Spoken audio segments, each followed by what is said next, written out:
Lady ڈیفوڈیلیا۔ ایک وقت کا قصہ ہے۔ ایک بہت ہی خوبصورت سلطنت میں ایک چھوٹی لڑکی رہتی تھی جس کا نام تھا ڈیفوڈیلیا۔ وہ بہت خوش مزاج تھی، خوبصورت تھی اور سب سے اہم بات یہ کہ اس کا قد بہت لمبا تھا۔ حالانکہ وہ صرف 14 سال کی تھی، وہ ابھی سے اپنی امی کے قد کی تھی۔ اس بات کا اس کو بہت غرور تھا اور وہ اپنے لمبے قد کی ڈینگیں ہانکتی اپنے سب سے اچھے دوست شہزادے بریلینٹ کے سامنے۔ شہزادے بریلینٹ، شہزادے بریلینٹ! چیخنا بند کرو، میں یہیں پر ہوں۔ اوہ میں نے دیکھا ہی نہیں کیونکہ تم میری نظر سے اوجھل رہے۔ تم اتنی بھی زیادہ خاص نہیں ہو کیونکہ تم بہت لمبی ہو۔ میں تمہاری سوچ سے بھی کئی زیادہ دانش مند ہوں۔ اور یقیناً ہی وہ تھا۔ شہزادہ بریلینٹ اپنا زیادہ تر وقت کتابیں پڑھنے میں اور قدرت اور سبھی دانش مندی کی باتوں کا علم حاصل کرنے میں لگاتا، پر ایسی باتیں لیڈی ڈیفوڈیلیا کو اکتا دیتی کیونکہ وہ بس اباسیاں لیتی رہتی اور یہ بات اسے بہت ناراض کر دیتی۔ کتابیں اور کتابیں! کہا جاتا ہے کہ دانش مندی تمہیں اس سے کہیں آگے دیکھنے میں مدد کرتی ہے جو تمہارے سامنے ہے، پر تم اتنے چھوٹے ہو کہ تم صرف چیٹی کی اونچائی تک ہی دیکھ سکتے ہو۔ اس کی امی کاؤنٹس اس کی جانب غصے میں مخاطب ہوئیں۔ ڈیفوڈیلیا، یہ تہذیب نہیں ہے کسی شہزادے یا کسی سے بھی گفتگو کرنے کی۔ تو کیا ہوا اگر تم لمبی ہو؟ ایک جراب بھی تم سے زیادہ ہوشیار ہے۔ بریلینٹ، تم ایک خاتون سے اس طرح گفتگو نہیں کرو گے۔ شہزادہ بریلینٹ منہ چڑھانے لگا۔ وہ اور لیڈی ڈیفوڈیلیا ہمیشہ ایک دوسرے کو چڑھاتے تھے، پر آج حالات اس کی طرف تھے۔ ٹھیک ہے، جاتا ہوں۔ میں چلا جاؤں گا اور واپس نہیں آؤں گا جب تک کہ میں تم سے لمبے ہونے کی ترکیب نہ تلاش لوں۔ لیڈی ڈیفوڈیلیا ہنسنے لگی، پر جب اس نے دیکھا کہ اس کا دوست سنجیدہ ہے وہ رک گئی۔ اوہ ڈیئر، میں بس مذاق کر رہی تھی، مہربانی کر کے مت جاؤ۔ پر شہزادے نے اسے غصے سے دیکھا اور چلا گیا۔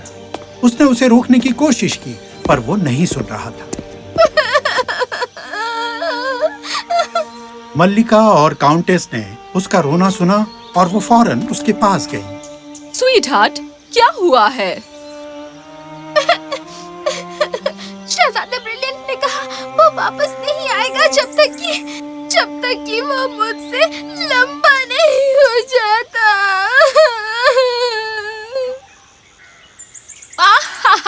فکر مت کرو بچی، وہ یقیناً واپس آ جائے گا۔ اس نے بس یہ تمہیں چڑھانے کے لیے کہا تھا۔ پر لیڈی ڈیفوڈیلیا اس سے واقف تھی کہ شہزادے بریلینٹ نے جو کہا تھا اس پر وہ قائم رہے گا اور کوئی بھی اس کا ارادہ نہیں بدل سکتا۔ اور تو جب شام ہوئی اور چھوٹا شہزادہ واپس نہیں آیا، بادشاہ کے خادم بھیجے گئے چاروں طرف اسے تلاشنے کے لیے۔ انہوں نے کئی ہفتوں اور مہینوں تک ڈھونڈا اور وہ کہیں نہیں ملا۔ سلطنت اب بے وارث ہو گئی اور لیڈی ڈیفوڈیلیا ایک اچھے دوست سے محروم ہو گئی۔ میں اس کی وجہ ہوں، مجھے اسے اتنا نہیں چڑھانا چاہیے تھا۔ اس کے بغیر میں کیا کروں؟ تو وہ اپنے کمرے میں ہی بیٹھی رہتی اور اس نے پڑھنے اور سیکھنے کی کوشش کی جتنا وہ کر سکتی تھی تاکہ وہ اس کی طرح بن سکے۔ پر چاہے وہ کتنی بھی جد و جہد کرتی، وہ بس آخر میں سب کچھ الجھا کر رکھ دیتی اور ہمیشہ بہت ہی الجھن میں پڑ جاتی۔ ایک دن بہت ہی نا امید ہو کر وہ مایوس دل لے کر باغ میں گئی۔ لگتا ہے یہ پھول مر رہا ہے۔ میں ابھی ہی اس پر توجہ دینے والا تھا۔ میرے ہاتھ کا تھوڑا سا طلسم اور وہ ٹھیک ہو جائے گا۔ کون سا طلسم؟ مجھے وہ طلسم ابھی دکھاؤ۔ آپ کو اسے دیکھنے کے لیے انتظار کرنا پڑے گا۔ جلدی ہی لیڈی ڈیفوڈیلیا اس کے کام کے طریقوں کو جاننے کے لیے بےتاب ہو گئی اور اسی سلسلے میں وہ مدد بھی کرنے لگی۔ بہت خوب شہزادی صاحبہ، شاید تمہارے ان ہاتھوں میں طلسم ہو، کیا آپ کو علم ہے؟ وہ نہیں سمجھ پائی کہ مالی کے معنی کیا تھے، پر گزرتے وقت کے ساتھ اس نے جلدی ہی سیکھ لیا کہ کیسے خوبصورت بوٹے اور پھول اگائے جاتے ہیں۔ شہر کتنی خوبصورت لگتی ہے۔ क्या अब आप तिलिस्म में यकीन करती हैं? उसने अपनी पूरी मायूसी ली और जल्दी ही उसे फूलों की शक्ल में मोहब्बत में तब्दील कर दिया। इस दौरान शहजादे ब्रिलियंट ने चलते चलते बहुत फासला तय कर लिया। अब वो थक गया था, भूखा प्यासा था और वो एक अजीबो-गरीब जंगल में पहुंच गया था जहां पहले कभी कोई नहीं गया था। उफ, ये क्या है? मकड़ी का जाल? ओह, ये तो कितने सारे हैं। और वो क्यों ना हो, आखिर ये पूरा का पूरा जंगल मेरा है। क्या मतलब मेरा है? मैं हूँ मिस्टर लॉन्ग लेग्स। अच्छा, ये बताओ कि तुम जैसा छोटा सा शहजादा इस जंगल में क्या कर रहा है? छोटे शहजादे ब्रिलियंट ने अपने बारे में मिस्टर लॉन्ग लेग्स को सब कुछ बता दिया। और मैं वापस तब तक नहीं जाऊंगा जब तक कि मैं ये तरकीब नहीं ढूंढ लेता कि उस अहमक शहजादी से मैं लंबा हो जाऊं। मैं समझा, ये तो मुझे काफी दिलचस्प लग रहा है और क्योंकि मैं तुम्हारी मदद करने का तरीका जानता हूँ, पर इसमें वक्त लगेगा, शायद साल भी लग जाए। कोई बात नहीं, मैं इसके लिए इंतजार कर लूंगा क्योंकि लेडी डैफोडिलिया से मुझे लंबा होने की जरूरत है। ठीक है, वो झाड़ी देख रहे हो जहाँ धनक के रंगों वाला मकड़ी का जाल है?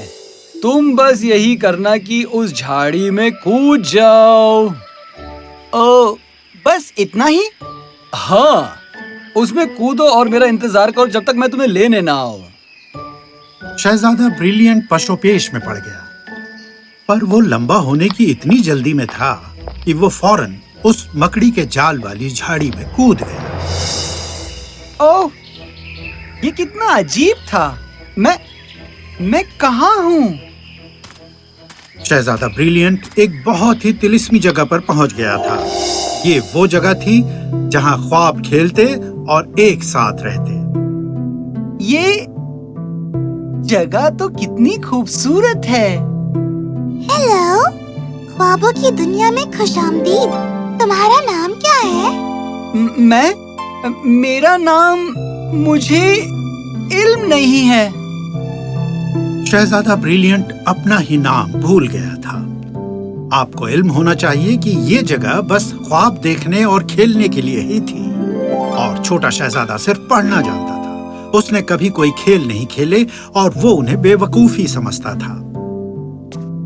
वो जल्दी ही वो सब बातें भूलने लगा जो उसने सीखी थी और सिर्फ ख्वाबों के ख्याल उसके जहन में भर गए। खेलता रहा सभी ख्वाबों की रूहों के साथ, यहाँ तक कि वो लेडी डैफोडिलिया के बारे में भी भूल गया। एक दिन मिस्टर लॉन्ग लेग्स शहजादे को ढूंढते हुए आया और उसे मुसलसल खेलते हुए देखा।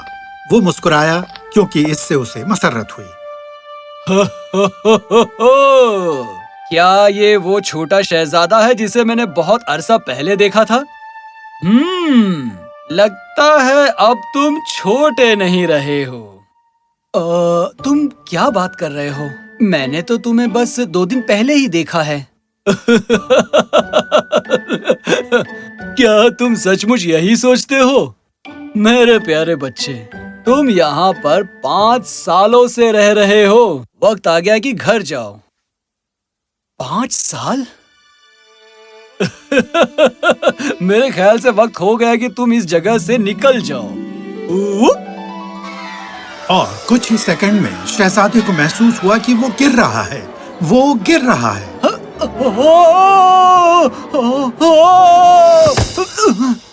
वो एक नर्म घास के लॉन पर गिरा जो एक बागीचे में था, जो निहायत दिलकश और खूबसूरत था। अब मुझे कुछ याद आया। मैंने ये सल्तनत छोड़ दी थी लेडी डैफोडिलिया से लंबा होने के लिए, पर मैं हैरान हूँ कि क्या मैं लंबा हुआ हूँ? तभी एक जवां खातून उसकी जानिब आई। वो बेइंतहा खूबसूरत थी और उसकी चाल में नफासत और नजाकत थी। ओह, शहजादे ब्रिलियंट।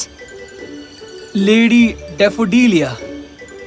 उन्होंने एक दूसरे को आगोश में लिया और उनकी चीखें सुनकर मल्लिका और काउंटेस बाहर दौड़ी आईं। वो शहजादे ब्रिलियंट को देखकर खुशी से भर गईं। ओ मेरे बेटे, तुम घर आ गए और तुम कितने बड़े हो गए हो। इस दौरान तुम कहाँ थे? हम ढूंढते रहे पर तुम कहीं नहीं मिले। शहजादे ब्रिलियंट ने उन्हें अपने हैरत अंगेज सफर के बारे में सब कुछ बताया। उन सब ने ध्यान से सुना जिस तरह से वो गुफ्तगू कर रहा था और पेश आ रहा था। कितनी अजीब सी कहानी है। खैर, ये जो कुछ भी है, हम खुश हुए कि तुम घर आ गए। पर मेरे बेटे, तुम पहले से और ज्यादा अजीज लगने लगे हो। बहुत ज्यादा। हंसमुख, मकड़ियों का मतलब यही है कि एक दूसरे की टांग खींचो। तुम्हारे ख्याल से उनकी टांग कैसे इतनी लंबी है? क्या इसने अभी अभी एक लतीफा सुनाया? यकीन नहीं आता है ना? ये किसका बाग है? ये बहुत ही आलीशान और खूबसूरत है। ये मेरा है। ये सब मैंने उगाया है। तुम्हारे जाने के बाद मैं बहुत मायूस हो गई थी और मैंने बहुत मशक्कत की इल्म को हासिल करने के लिए, तुम्हारी तरह बनने के लिए। मैं हर दिन नई चीजें करती हूँ पर कभी कुछ मेरे जहन में नहीं रहता। मुझे माफ करना। नहीं, मुझे मुआफ करना, क्योंकि मैंने इतने साल तुम्हें तन्हा छोड़ दिया। मुझे बढ़ने की बहुत जल्दी थी, पर मुझे इल्म हुआ कि बढ़ने में बहुत वक्त लगता है और तुम भी अलग अलग तरीकों से बढ़ सकते हो। शहजादे ब्रिलियंट ने उसकी तरफ देखा और मुस्कुराया। तुम भी अपने ही तरीके से होशियार और शानदार हो। चाहे मैं कितना भी होशियार हो जाऊं, मैं कभी भी ऐसा आलीशान बाग नहीं उगा सकता। और मैं फिर दोबारा अपनी हंसमुख और खुशमिजाज लेडी डैफोडिलिया को कभी छोड़कर नहीं जाऊंगा। आप देखें कि इससे कोई फर्क नहीं पड़ता कि कोई लंबा है और होशियार है। कई किस्म के हुनर हर इंसान में पाए जा सकते हैं। इस दौरान लेडी डैफोडिलिया ने रहमदिल होना सीख लिया था और उसने अपने हुनर तलाश लिए। शहजादे ब्रिलियंट ने यह सीखा कि इल्म ही सब कुछ नहीं होता। थोड़ा हंसी मजाक भी जरूरी है ताकि तुम उम्दा तरीके से बढ़ सको।